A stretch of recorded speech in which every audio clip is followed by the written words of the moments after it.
Dans la mythologie grecque, Orphée était le chantre de Thrace. Il charmait même les bêtes. Ses chants le distrayaient de sa femme, Eurydice. La mort la lui enleva. Il descendit aux enfers, les charma et obtint de revenir avec elle sous condition de ne jamais la regarder. Mais il la regarda et fut déchiré par les bacchantes. Où se passe notre histoire et à quelle époque? C'est le privilège des légendes d'être sans âge, comme il vous plaira. Je m'excuse de vous parler avec des yeux qui ne sont pas exactement les miens, mais nous sommes ici dans un endroit gigantesque et qui a l'air d'être fabriqué, créé par une sorte de facteur cheval qui serait égyptien ou grec. Et rien ne peut être naturel ici. J'ai demandé à Yul Brynner de faire l'huissier de ses portes parce qu'il n'y a plus Stroheim et qu'il a, avec Stroheim, le visage qui peut correspondre avec cette immensité et cette nudité et cette, comment dirais-je, grandiose.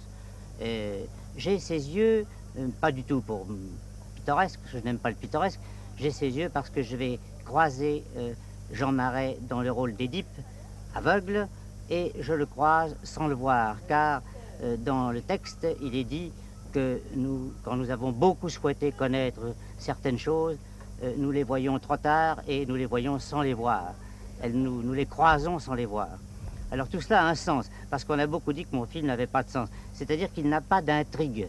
Il n'y a pas un monsieur qui aime une dame, qui aime un autre monsieur. Non, c'est un film où les idées prennent corps et s'enchaînent les unes les autres, un peu comme dans le rêve. Mais ce n'est pas un rêve.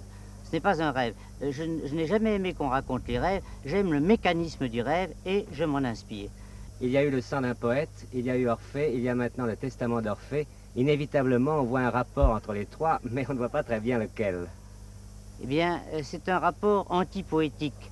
Je n'aime pas ce qui est poétique, j'aime la poésie, c'est-à-dire la poésie qui se fait toute seule, dont on ne s'occupe jamais.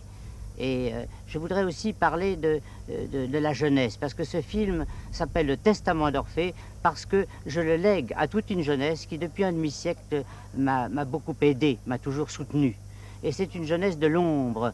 Par exemple, ici, on croit que la Côte d'Azur, c'est Saint-Tropez, c'est Nice, c'est Cannes, c'est Juan-les-Pins. Et il y a un arrière-pays considérable que personne ne connaît, qui est magnifique. Eh bien, une considérable arrière-jeunesse qu'on ne connaît pas, et on ne parle que des blousons noirs, que de jeunes gens qui ont tout à fait raison de s'amuser et de passer leurs vacances gaiement, mais ce n'est pas toute la jeunesse. Et Picasso a dit une phrase magnifique, qui n'est pas une boutade: on met très longtemps à devenir jeune. Et cette phrase est doublée par une phrase de René, disant: nous autres jeunes, nous ne pouvons pas faire des films jeunes parce que nous sommes soumis à un impératif de contact immédiat avec des foules. On ne nous permet pas de faire des films jeunes. Il faut donc devenir vieux pour faire des films jeunes. Vous savez, mon cher ami, que je déteste qu'on s'imagine être le fantastique, et que je déteste aussi le pittoresque, les symboles. J'aime le réalisme, mais mon réalisme à moi. Et figurez-vous que ce réalisme correspond exactement avec celui de l'époque qu'on pourrait appeler fantastique, en ce sens qu'il n'y a plus fiction ni fantastique, mais un réalisme irréel qu'on rencontre partout. Les gens n'en ont pas encore l'habitude et ils s'étonnent des termes qu'on emploie parce qu'on les emploie, pour ainsi dire, à tort et à travers. Si je ne les emploie pas à tort et à travers, c'est que je lis beaucoup de journaux d'enfants et de livres de science-fiction. Et dans ces journaux et dans ces livres, eh bien, il ne s'agit pas d'une petite flèche dans la Lune. On commence déjà à prospecter dans les galaxies lointaines. Il y a des touristes pour Ganymède et pour Vénus.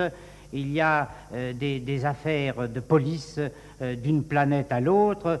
Bref, nous sommes très loin de cette petite histoire de la Lune qui n'est en somme qu'un voyage à Asnières ou à Bois-Colombes. Et je ne suis pas encore tombé en enfance, mais je suis resté un enfant. Et pour moi, la Lune, longue date, était déjà un cadavre de vieille dame sur lequel je n'aimerais pas me rendre, une ruine, une terre morte.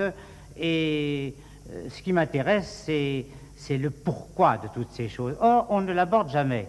On parle des planètes, on parle des galaxies lointaines, on fabrique des monstres plus ou moins composés de souvenirs, mais jamais on ne se demande pourquoi.